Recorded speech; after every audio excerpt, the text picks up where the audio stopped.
올 초부터 시작한 고린도 후서 강해가 이제 거의 막바지에 다다랐습니다. 고린도 후서 13장 한 장만 남겨놓고 있는데요. 아마 다음 주나 다다음 주가 마지막 시간이 되지 않을까 싶습니다. 지난 6개월 동안 고린도 후서 말씀을 우리가 쭉 살펴보는 가운데 이미 여러 번 확인할 수 있었던 것처럼 고린도 후서는 사도 바울의 모든 편지들 중에서 그의 개인적인 감정과 또 인간적인 모습이 가장 적나라하게 드러나는 편지입니다.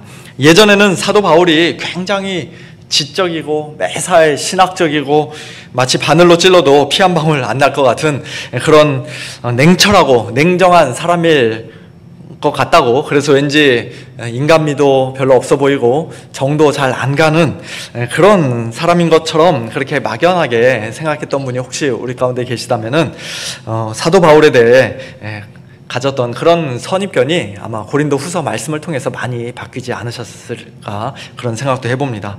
고린도 후서에서 사도 바울은 자신의 솔직한 감정과 또 여러 가지 연약한 모습들을 있는 그대로 다 보여주었습니다. 고린도 교회 성도들을 향해서 때로는 그의 속상한 마음, 서운한 마음도 토로했고, 또 그들의 부족한 모습, 연약한 모습, 또 죄악된 모습을 엄하게 책망하기도 했습니다만, 그 모든 말들의 가장 밑바닥에는 고린도 교회 성도들을 향한 그의 변함없는 사랑, 한결같은 사랑이 깔려 있었다는 것을 우리는 지금까지의 말씀들을 통해서 분명히 확인할 수가 있었습니다. 오늘 본문 말씀을 통해서도 사도 바울의 그와 같은 사랑을 우리가 또 보게 되는데요. 그런데 그 사랑이 서로 다정하게 주고받는 그런 쌍방간의 사랑이면 참 좋겠는데, 마치 사도 바울 혼자만의 일방적인 짝사랑인 것처럼 느껴져서 솔직히 참 안타깝고 안쓰러운 마음이 드는 것이 사실입니다. 오늘 본문 11절에서 사도 바울은 지극히 크다는 사도들, 슈퍼 사도들, 즉 거짓 사도들의 미혹으로부터 고린도 교회 성도들을 보호하고 건져내기 위해 억지로, 정말 하기 싫었는데 억지로 자기 자신을 자랑하는 그런 어리석은 일도 마다하지 않았다는 식으로 말씀합니다. 사도 바울에 대해서 그 어느 누구보다도 가장 잘 알고 있는 고린도 교회 성도들이 그를 칭찬해주고 인정해주고 추천해주고 변호해줘야 마땅한데, 그렇게 하지를 않으니 사도 바울이 어쩔 수 없이 마치 어리석은 자와 같이 자기 자랑을 해야만 했고, 또 고린도 교회 성도들 앞에서 자기가 참 사도라는 사실을 자기 입으로 직접 밝혀야만 했던 것이죠. 그래서 12절, 사도의 표가 된 것은 내가 너희 가운데서 모든 참음과 표적과 기사와 능력을 행한 것이라고 그는 말씀합니다. 사도의 표, 표지, 증표라고 할 수 있는 모든 참음과 인내가, 그리고 하나님께서 친히 행하셨던 표적과 기사와 능력이 내가 고린도 교회에서 사역할 때 분명히 나타나지 않았었는가? 라고 질문하고 있는 것입니다.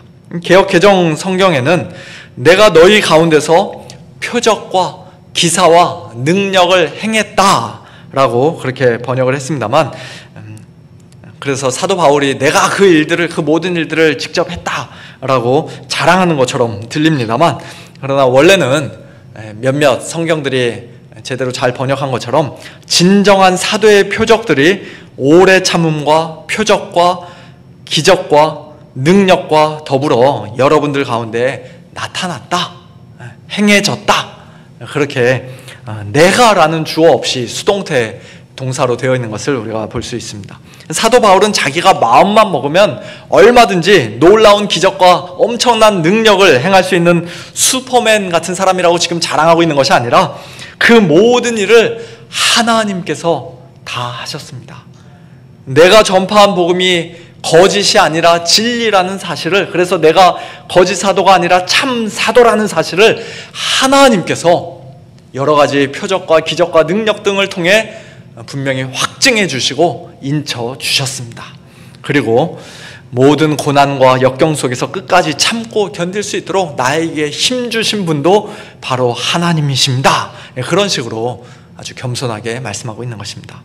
사도 바울이 일찍이 고린도 교회에서 사역하는 동안에 혹시 사도답지 않은 것이 하나 있었다면, 사도의 표로서 부족한 것이 한 가지 있었다면 그것은 아이러니하게도 그가 고린도 교회 성도들에게 폐를 끼치지 않기 위해 교회에서 아무런 사례비도 받지 않았던 것뿐이라고 그는 13절에서 말씀합니다. 내 자신이 너희에게 폐를 끼치지 아니한 일 밖에 다른 교회보다 부족하게 한 것이 무엇이 있느냐? 너희는 나의 이 공평하지 못한 것을 용서하라.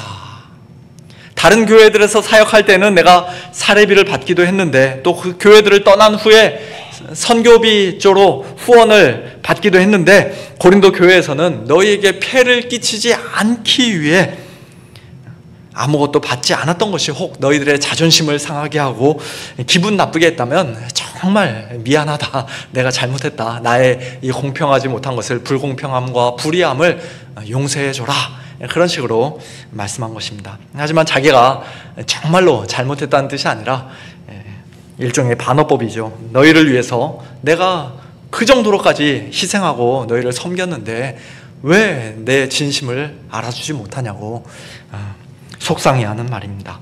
14절에서 사도 바울은 이제 곧 세 번째로 그들을 방문할 것에 대해 언급하고 있는데요. 첫 번째 방문은 몇 년 전 제2차 전도여행 때 1년 반 동안 고린도 교회에서 복음을 전하며 교회를 처음 세웠던 것을 가리키는 말이고, 두 번째 방문은 고린도 후서 앞부분에서 우리가 이미 살펴보았던 방문, 특별히 고린도 후서 2장 1절에서 간접적으로 언급되고 있는 그의 근심스러운 방문, 고통스러운 방문을 가리키는 말이며, 세 번째 방문은 이제 곧 예루살렘 교회로 보낼 고린도 교회의 연보, 구제 헌금을 전달받기 위해 방문할 것을 가리키는 말입니다. 그 세 번째 방문 때에도 나는 역시 너희에게 폐를 끼치지 않을 것이다. 나 자신을 위해서는 너희에게 아무것도 받지 않을 것이다 라고 그는 말씀합니다. 왜 그렇습니까? 내가 구하는 것은 너희의 재물이 아니요 오직 너희니라. 어린아이가 부모를 위하여 재물을 저축하는 것이 아니요 부모가 어린아이를 위하여 하느니라고 사도 바울은 그 이유를 말씀합니다. 그 당시 고린도 교회 안에 들어와 있던 거짓 사도들은 성도들의 재물을 탐내고 어떻게든지 그것을 빼앗고자 하는 사람들이었지만, 그러나 참 사도인 바울의 진정한 관심은 성도들의 재산이 아니라, 재물이 아니라 그들 성도들 자신이었다는 것입니다. 또한 부모님이 아무리 가난하고 경제적으로 어려운 상황 가운데 있다 할지라도 어린 자녀가 부모를 위해 재물을 저축하는 것이 아니라 부모가 어린 자녀를 위해 재물을 미리미리 저축하기도 하고 또 필요한 곳에 이런저런 곳에 사용하기도 하는 것처럼, 그것이 너무나 당연한 일인 것처럼 복음 안에서 자신의 사랑하는 자녀요, 또 영적으로 신앙적으로 아직 어리고 미숙한 어린 아이에 불과한 고린도 교회 성도들의 유익을 위해 사도 바울은 일찍이 그들에게 아무것도 받지 않았고 또 앞으로도 받지 않겠노라고 그렇게 말씀한 것이에요. 계속해서 그는 15절에서 내가 너희 영혼을 위하여 크게 기뻐함으로 재물을 사용하고 또 내 자신까지도 내어주리니 너희를 더욱 사랑할수록 나는 사랑을 덜 받겠느냐라고 말씀합니다. 어린 소년과 한 나무의 이야기를 다룬 아낌없이 주는 나무라는 짧은 그림 동화책의 내용을 우리 성도님들도 아마 다들 잘 알고 계실 것이라 생각합니다. 소년이 아주 어릴 때부터 그와 함께 놀아주었던 이 나무가 처음에는 자신의 잎과 열매를 주고 자기 몸을 이용해서, 가지를 이용해서 그네도 타게 해주고 그런 식으로 했던 나무가 세월이 점점 흐르고 소년이 커감에 따라 그가 필요로 하는 것들을 이것저것 많이 주게 되죠. 자신의 가지와 줄기를 내어주고 나중에는 몸통도 내어주고, 그래서 결국에는 그루터기만 덩그러니 남게 되지만 철저하게 그 소년을 위해 존재하는 것을 여전히 큰 기쁨으로 여기고 보람으로 여겼던 그 희생적이고 헌신적인 나무와도 같이 사도 바울은 고린도 교회 성도들의 영혼을 위해, 그들의 진정한 유익을 위해 자기의 재물을 사용할 뿐만 아니라 자기 자신까지도 아낌없이 다 내어주겠노라. 직역하면 나 자신까지도 완전히 사용되고 또 소진되겠노라고 그렇게 말씀합니다. 특별히 마지막 구절, 너희를 더욱 사랑할수록 나는 사랑을 덜 받겠느냐라는 그의 질문이 참 가슴 아프게 다가옵니다. 내가 너희를 더욱 사랑하면, 이렇게까지 정말 지극정성을 다해 너희를 사랑하고 섬기면 언젠가는 너희도 나의 진심을 알아주고 나를 지금보다는 좀 더 사랑해 주지 않겠느냐, 그런 뜻이라고 할 수 있을 것 같아요. 고린도 교회를 짝사랑하는 사도 바울의 안타까운 마음, 또 외로운 마음이 아주 절절히 느껴지는 그런 말씀이라고 할 수 있습니다. 처음에는 분명히 관계가 좋았을 고린도 교회와 사도 바울 사이에 이처럼 갈등의 골이 깊어지고, 또 언제부터인가 고린도 교회 성도들이 사도 바울을 불신하게 된 그 이유는 16절 말씀처럼 어느 누군가의, 아마도 거짓 사도들의 비방과 중상 모략 때문이라고 할 수 있을 것 같습니다. 하여간 어떤 이의 말이 내가 너희에게 짐을 지우지는 아니하였을지라도 교활한 자가 되어 너희를 속임수로 취하였다 하니. 바울이 고린도 교회에서 사역하는 동안 돈에 관해서는 아무런 문제를 일으키지 않았지만, 그의 말처럼 성도들에게 폐를 끼치지 않기 위해, 짐을 지우지 않기 위해 분명히 사례비를 받지 않았지만, 그러나 그가 그렇게 했던 것은 좋은 동기로 한 것이 아니라 실제로는 너희를 속이기 위한 일종의 연극이었다. 그는 아주 교활한 사람이기 때문에 겉으로는 마치 아무것도 안 받는 것처럼 그렇게 했지만, 아주 깨끗한 사람인 것처럼 했지만, 그러나 뒤로는 분명히 더 큰 이익을 챙겼을 것이다. 특별히 예루살렘 교회의 가난한 성도들을 돕는다는 명목으로 이제 곧 연보를 그가 걷어가면 그거 그대로 예루살렘 교회로 다 가겠냐, 중간에 그가 분명히 떼어먹을 것이다. 그런 식으로 사도 바울을 비방하고 중상모략하는 사람이 그 당시 고린도 교회 안에 있었다는 것이에요. 그런 말도 안 되는 비방을 사도 바울 입장에서는 비록 좀 속상하긴 해도 그냥 한 귀로 듣고 한 귀로 흘려보낼 수 있었지만, 얼마든지 무시할 수 있었지만, 그러나 바울은 그런 악의적인 루머를 믿고 자신을 오해할 수도 있는 연약한 성도들을 위해, 그래서 그가 전하는 복음까지도 완전히 내팽개치고 저버릴 수 있는 그런 연약한 성도들을 돕기 위해, 그들의 오해를 풀어주기 위해 17절과 18절에서 이렇게 말씀합니다. 내가 너희에게 보낸 자 중에 누구로 너희의 이득을 취하더냐? 내가 디도를 권하고 함께한 형제를 보내었으니 디도가 너희의 이득을 취하더냐? 우리가 동일한 성령으로 행하지 아니하더냐? 동일한 보조로 하지 아니하더냐? 내가 너희에게 보냈던 디도나 또 다른 한 형제가 너희의 것을 속여 빼앗은 일이 없었다면, 즉 너희가 그래도 디도는 좀 믿을 만한 사람이다 라고 하면서 디도를 신뢰하고 있다면, 나와 디도는 동일한 성령으로 행하고 동일한 보조로 행하는 자들이니 나도 좀 제발 믿어달라는 것이죠. 서로 마음이 맞지 않고 서로 생각이 다르면 어떻게 우리가 동역하겠느냐는 것입니다. 사도 바울의 이와 같은 말은 그저 단순히 남들에게 오해받는 것을 도저히 견딜 수 없어 하는, 그래서 어떻게든지 자기의 의의를 주장하며 자기 자신의 결백과 무죄함을 밝히고자 하는 그런 인간적인 자기 변명에 불과한 것이 아니라고 그는 19절에서 분명히 다시 한번 말씀합니다. 너희는 이때까지 우리가 자기 변명을 하는 줄로 생각하는구나. 우리는 그리스도 안에서 하나님 앞에 말하노라. 사랑하는 자들아, 이 모든 것은 너희의 덕을 세우기 위함이니라. 사도 바울은 지금 고린도 교회 성도들 앞에서 마치 고소를 당해 재판석에 끌려 나온 피고처럼 자기를 변명하며 궁색하게 변호하고 있는 것이 아니라, 자신의 하늘 대언자가 되어주시고 또 변호자가 되어주시는 그리스도 안에서, 그리고 하늘 법정의 재판장이요 가장 공정하게 심판하실 판사이신 하나님 앞에서 말하는 것이라고 말씀합니다. 다른 말로 하면 너희가 설령 나를 끝까지 믿어주지 않는다 할지라도, 나를 너희가 끝까지 오해하고 나를 제대로 알아주지 않는다 할지라도 나는 사실 그리스도 안에서 하나님 앞에서 양심에 아무런 거리낄 것이 없다는 것이에요. 떳떳하다는 것입니다. 그럼에도 불구하고 사도 바울이 때로는 어리석은 자처럼 자기 자랑을 하기도 하고, 때로는 구차한 자기 변명처럼 들리는 이런 말들도 하는 그 모든 이유는 사랑하는 자들 곧 너희의 덕을 세우기 위함이라고 그는 말씀합니다.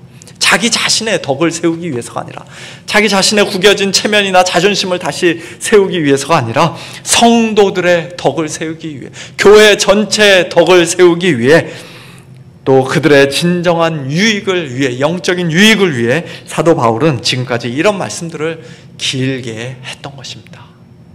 마지막으로 오늘 본문 20절과 21절에서 사도 바울은 이제 곧 조만간 세 번째로 고린도 교회를 방문하게 될 때 혹시라도 그가 경험하게 될지도 모르는 일들, 그러나 절대로 경험하고 싶지 않은 일들을 네 가지로 언급하며 그것들을 두려워한다 라고 말씀합니다. 첫째, 너희를 내가 원하는 것과 같이 보지 못하고, 또 내가 너희에게 너희가 원하지 않는 것과 같이 보일까 두려워한다. 즉 서로 상대방에게서 보기를 기대하고 또 상대방에게 보여주기를 기대하는 그런 이상적인 모습, 가장 좋은 모습으로 만나야 할 텐데 혹시라도 그렇게 되지 못할까 봐 두려워한다는 것입니다. 둘째, 다툼과 시기와 분냄과 당짓는 것과 비방과 수근거림과 거만함과 혼란이 있을까? 어디 있습니까? 너희 중에 있을까? 고린도 교회에 있을까? 두려워한다라고 말씀합니다. 고린도 전서 내내 사도 바울이 지적하고 책망했던 그들의 여러 가지 죄악들이, 특별히 말로 짓는 죄악들이 고린도 후서가 거의 끝나갈 무렵에 또다시 언급되고 있는 것을 우리가 보게 됩니다. 아직 완전히 다 해결되지 않았다는 것이죠. 그들 안에 그런 죄악된 모습이 여전히 남아 있었다는 것입니다. 셋째, 또 내가 다시 갈 때 내 하나님이 나를 너희 앞에서 낮추실까 두려워한다. 이것은 사도 바울의 지난번 두 번째 방문에서처럼 이제 곧 있게 될 세 번째 방문 때에도 고린도 교회 성도들이 그를 공공연히 대적하고 거역하여 그를 심히 근심하게 만들고 부끄럽게 만드는 그런 일이 또 일어날까 봐 사도 바울이 두려워하는 것일 수도 있습니다만, 아마 그보다는 고린도 교회를 향한 사도 바울의 지난날 모든 사역들이 마치 아무런 열매도 맺지 못한 것처럼 고린도 교회 성도들이 하나도 변한 게 없고 여전히 죄 가운데 있는 자들로 드러나게 될까 봐, 그래서 그가 하나님 앞에서 참 심히 낮아지고 부끄럽게 될까 봐 두려워한다는 말씀으로 우리가 이해하는 것이 더 좋을 것입니다. 그가 두려워하는 네 번째도 그것과 비슷한 의미인데요, 또 내가 전에 죄를 지은 여러 사람의 그 행한 바 더러움과 음란함과 호색함을 회개하지 아니함 때문에 슬퍼할까 두려워하노라. 여기서는 특별히 그들의 성적인 죄악들이 언급되고 있는 것을 보게 됩니다. 고린도는 원래 성적으로 워낙 자유분방하고 문란하기로 유명한 항구 도시였기 때문에 고린도 전서에서 사도 바울은 그 당시 아직 성숙하지 못했던 고린도 교회 안에도 아주 만연했던 그런 성적인 죄악들에 대해 많은 말씀을 했었는데요, 그런 음행의 죄, 음란과 호색의 죄를 짓고도 끝끝내 회개하지 않는 자들이 여전히 고린도 교회 안에 있는 것을 내가 이제 곧 세 번째로 너희를 방문하게 할 때 혹시라도 발견하게 될까 봐, 그로 인해 또 내가 심히 슬퍼하게 될까 봐 두려워한다라고 말씀하고 있는 것입니다. 그러면서 그들에게 진실한 회개, 즉각적인 회개를 촉구하고 있는 것이에요. 이런 모든 두려움들과 또 고린도 교회를 위한 염려도 사실은 다 사도 바울이 그들을 사랑하기 때문에 그에게 있는 것이죠. 어떻게든지 그들의 덕을 세우기 위해, 그들의 영적인 유익과 신앙의 성장을 위해 말하는 사람이든 듣는 사람이든 서로가 참 불편하고 부담스러운 이런 말씀들도 그가 지금 하고 있는 것입니다. 고린도 교회 성도들을 향한 진실한 사랑이, 애타는 짝사랑이 만일 사도 바울에게 있지 않았다면 사도 바울 입장에서는 그들이 자기를 완전히 말도 안 되게 오해해도, 자기 말보다 거짓 사도들의 말을 철석같이 더 믿어도, 또 회개하지 않은 여러 가지 죄악들, 특별히 성적인 죄악들을 여전히 버리지 못하는 그런 삶을 살고 있어도 이제는 당신들이 알아서 하세요. 나는 이제 더 이상 신경 쓰지 않으렵니다. 나는 이미 할 만큼 다 했습니다. 나는 여기서 새롭게 시작한 다른 사역들을 하기에도, 다른 성도들과 다른 교회들을 돌아보기에도 너무 바쁘고 정신이 없습니다. 그렇게 말하며 더 이상 그들에게 신경 쓰지 않았을 수도 있었을 것입니다. 더군다나 자기를 사도로 인정하려 하지도 않고 오히려 사기꾼 취급하는 그들의 그 배은 망덕함에 솔직히 저와 여러분 같으면 완전히 정내미가 뚝 떨어지지 않겠습니까? 내가 다시는 너희들하고 상종하나 봐라. 한마디라도 내가 너희들과 말을 섞나 봐라. 우리 같으면 그렇게 굳게 결심했을는지도 모릅니다. 그런데 놀랍게도 사도 바울은 그렇게 하지 않았습니다. 연약하고 배은망덕한 그들을 그는 오래 참아 주었고 끝까지 품어 주었습니다. 그들이 언젠가는 자기의 진심을 알아줄 것이라 기대하면서, 그들에게 다시 사랑받을 날이 올 것이라 기대하면서 그들을 변함없이 사랑했고 오히려 더욱 뜨겁게 사랑했습니다. 그들의 덕을 세우기 위해 사도 바울은 스스로 어리석은 자가 되기를 조금도 마다하지 않았고, 자기의 약하고 부끄러운 것들을 솔직하게 다 드러내고 자랑하기까지 했습니다. 그리고 거짓 사도들에게 미혹받고 있는 그들을, 여러 가지 죄악 가운데 빠져있는 그들을 안타까운 마음으로, 슬픈 마음으로, 두려운 마음으로 바라보며 그들을 거기서 건져내고 다시 돌이키기 위해 자기가 할 수 있는 모든 일을 다 하겠노라고, 자기의 재물뿐만 아니라 자기 자신까지도 그들에게 완전히 다 내어주겠노라고 그렇게 말씀하는 사도 바울의 모습을 우리는 오늘 본문 말씀을 통해 보게 됩니다. 사도 바울이 어떻게 그럴 수가 있었을까요? 그가 원래부터 마음이 넓고 성품이 착하고 매사에 헌신적이고 희생적인 사람이었기 때문입니까? 그가 처음부터 교회를 사랑하고 성도들을 사랑했던 사람이었기 때문입니까? 당연히 그렇지 않죠. 우리가 잘 아는 대로 사도 바울은, 그는 원래 교회라면 치를 떨 정도로 교회를 아주 싫어하고 성도들을 미워하고 박해하던 사람이었습니다. 하나님의 은혜로 이 땅에서 많은 것들을 누리며 하루하루 숨쉬고 살아가면서도 하나님께 감사하기는커녕 오히려 하나님의 가장 큰 선물인 독생자 예수 그리스도를 배은망덕하게도 거절한 사람이었습니다. 수많은 죄악 가운데 살면서도 하나님 앞에서 온전히 회개하지 않고 자기는 거룩하다, 깨끗하다, 의롭다 오히려 스스로 자랑하며 자기를 높이던 교만한 사람이었습니다. 그런데 그처럼 배은망덕하고 구제불능이었던 바리새인 청년 사울을 그동안 오래 참으시면서 일방적인 짝사랑을 하셨던 예수님이 어느 날 그를 찾아오신 것입니다. 내가 너의 영혼을 위하여, 너의 덕을 세우기 위하여 마치 가장 어리석은 자처럼, 가장 약한 자처럼 십자가에 못 박혀 피 흘려 죽었노라. 3일 만에 다시 살아나 하나님 보좌 우편에 앉았노라. 내 자신까지도 이미 너에게 아낌없이 다 내어주었고 또 앞으로도 내가 반드시 너를 책임져 주겠노라. 이 세상 끝날까지 너와 항상 함께 하겠노라. 그와 같은 복음으로 그를 만나 주셨던 것입니다. 그 복음의 능력이, 성령의 능력이 사울의 돌같이 단단한 마음을 살같이 부드러운 마음으로 바꾸고 변화시켜 주셨습니다. 사울아 사울아, 네가 어찌하여 나를 박해하느냐? 나는 내가 박해하는 예수다. 너를 더욱 사랑할수록 나는 사랑을 덜 받겠느냐.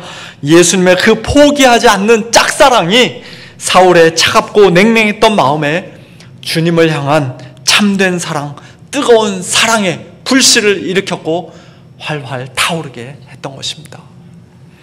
예수님의 십자가 보혈의 능력이, 또한 부활의 새 생명의 능력, 성령의 능력이 사도 바울로 하여금 끝까지 회개하지 않은 채 여전히 여러 가지 더러운 죄악들 가운데 사는 것을 완전히 불가능하게 만들었던 것입니다. 이처럼 자기가 주님께 받은 복음의 그 짝사랑을 사도 바울은 지금 고린도 교회 성도들에게 그대로 전달해주고 있는 것이에요. 그 짝사랑이 일찍이 자기를 변화시켜서 마침내 주님을 사랑하는 사람으로 만든 것처럼 고린도 교회 성도들을 향한 자기의 이 한결같은 짝사랑이, 아니 자기를 통해서 전달되는 예수님의 그 짝사랑의 능력이, 복음의 능력이 그들을 온전히 변화시키고 그들을 다시금 회복시킬 수 있기를 사도 바울은 기대했던 것입니다. 사랑하는 성도 여러분, 오늘 우리 역시도 우리를 향한 예수님의 이 짝사랑을 이미 받은 자들인 줄로 믿습니다. 그 사랑이 우리를 그리스도 안에서의 새로운 피조물로 만들었고 우리로 하여금 이제는 주님을 사랑하는 자들로 변화시킨 줄로 믿습니다. 그렇다면 이제 우리는 예수님의 그 사랑을 우리 주위에 있는 사람들에게, 동료 성도들에게 흘려 보내야 합니다. 전달해 줘야 합니다. 우리를 칭찬해주고 인정해주고 사랑해주는 자들에게 뿐만 아니라 때로는 우리를 오해하고 의심하고 무시하고 비방하는 자들 향해서도, 우리에게 마음을 꽉 닫은 채 계속해서 상처만 주는 자들을 향해서도 우리는 주님의 사랑이, 복음의 능력이 그들을 얼마든지 변화시킬 수 있음을 굳게 믿고 확신하는 가운데, 또 언젠가는 그들을 반드시 변화시켜 주시고 다시 회복시켜 주실 것을 간절히 기대하고 기도하는 가운데 할 수 있는 한 모든 사람과 더불어 화평하며 또 우리 자신까지도 그들에게 아낌없이 내어주며 그들을 더욱더 사랑해야 할 줄로 믿습니다. 결코 쉽지 않은 일이지만, 우리 스스로의 힘으로는 도저히 할 수 없는 불가능한 일이지만, 그러나 우리 마음에 성령으로 말미암아 풍성히 부어진 하나님의 사랑, 그리스도의 사랑을 힘입어 우리 주위 사람들에게 날마다 복음의 이 짝사랑을 베풀고 나누며 살아가는 복된 저와 여러분, 우리 모두가 될 수 있기를 예수님의 이름으로 축원합니다.